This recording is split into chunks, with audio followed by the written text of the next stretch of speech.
Silence. A story by Thom Brodkin. Read by me. There is a peace at sunrise that surpasses all understanding. It's a renewal, a feeling that anything is possible. I'd like to say I drag myself from the comfort of my bed every day to enjoy sunrise's splendor. But you wouldn't believe me and I would be lying. What is true is I was there that day, and so was she. There is a connection between sunrises, just because they are sunrises. It's a shared yet unspoken appreciation for things quiet and beautiful. That might explain why I was immediately drawn to her, but I know it wasn't just because of the earliness of the morning. Delilah, you see, would have attracted me no matter the time of day. The first time I saw her, I was sitting there, at my favorite secret spot overlooking Lake Quinault. It's a hidden gem in Washington State, owned by the Quinault Indian Nation, and before that day, if I had it my way, no one would ever sit and admire its beauty other than me.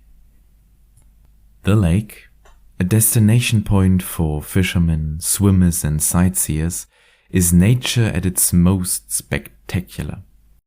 It's located deep in the Olympic National Forest. It isn't easy to find, even when you're looking for it.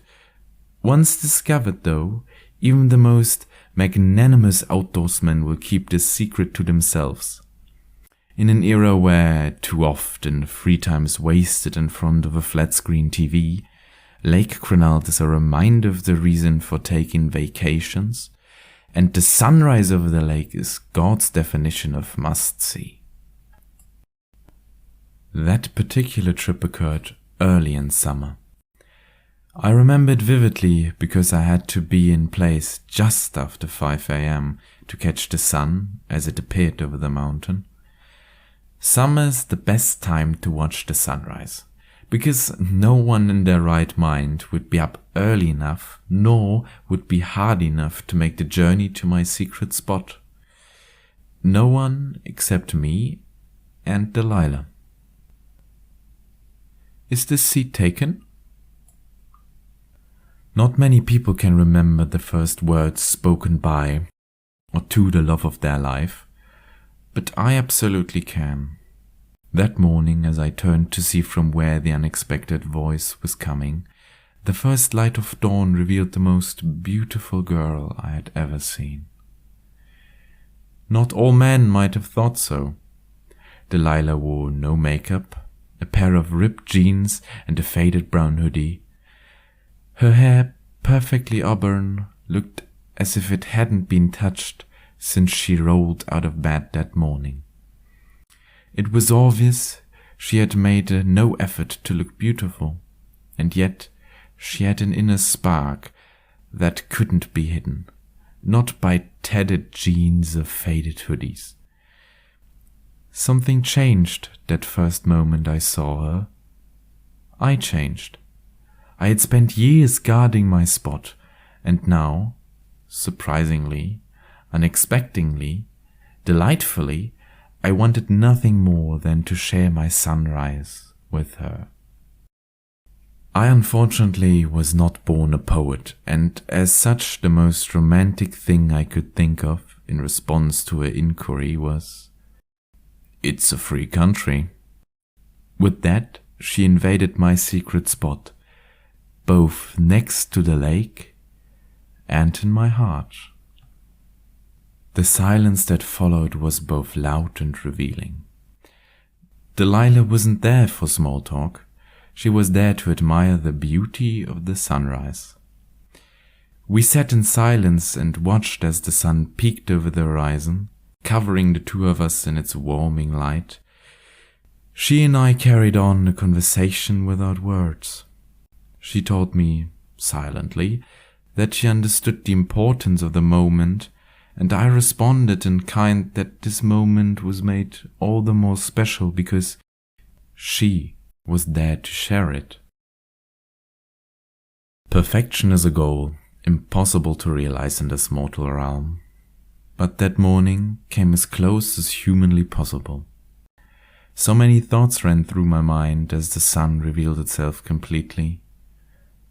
Then, just as quickly as she had come, Delilah rose to her feet, wiped some residual dirt from the seat of her ripped jeans, and headed down the trail and out of my sight. 8 words verbalized, an infinite number of potential events contemplated. 30 minutes had passed, a lifetime had been imagined, and I was sure I would never see her again.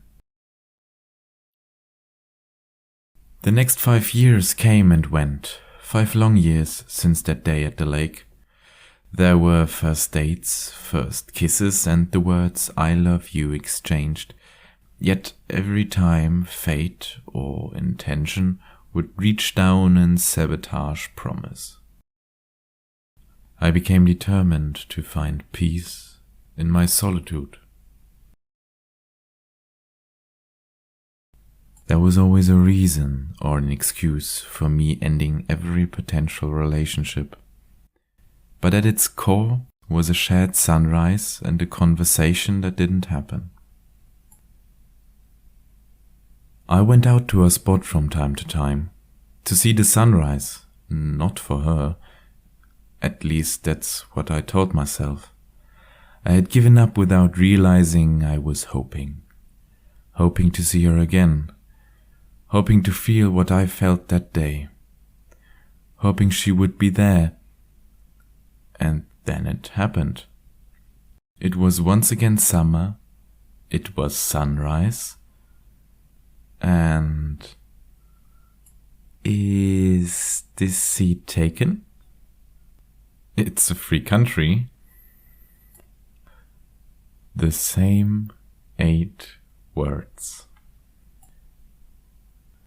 At the time, I didn't know that she too had often made the trip back to our secret spot.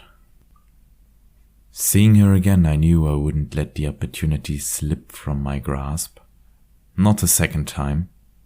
When the sun had completed its part in our play, Delilah rose to her feet and wiped the dirt from her jeans, exactly as she had done 5 years earlier. However, this time, I stood up as well. "My name is Peter. I don't like coffee, but I'd really like to have a cup with you." "My name is Delilah," she responded matter-of-factly. "And I would be glad to share a cup of Joe." She called it Joe? It's funny the things that confirm that love is real. I couldn't tell her that day for fear of losing her, but at that moment I was sure I had said "I love you" to others before. But it was obvious to me that I had lied, for in that moment I was finally sure what love felt like. Lifetimes are only lifetimes when viewed in reverse. A cup of coffee became a dinner date became a commitment became a proposal, and a proposal became forever. There were kids and dogs and vacations, but more than anything, there were trips to Lake Quinault. Always at sunrise, always just the 2 of us, never any words spoken. You never know the last time is the last time until it is too late. The final trip we took to Lake Quinault was like all the rest. It took a little longer for tired old bones to make the trek, but we found our spot and sat together and conversed in silence. The sun, unaffected by time, rose as perfectly as always, but Delilah rose only with my help. "Would you like to share a cup of Joe?" She knew I did. She knew sitting next to her and pretending to like coffee was my greatest pleasure. She also knew she would never come back to see another sunrise, even though I was too stubborn to admit it myself. That day in the cafe, we told stories of family and friends, living and lost. We sipped on what had eventually become my favorite beverage.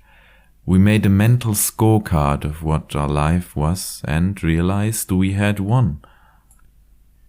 2 days later, I lost her. Just like that first day at the lake, I watched her as she left me alone. This time without even the hope of returning. The sadness I felt from years back flooded over me like a tidal wave. "I'll save a seat for you." Those were her last words to me.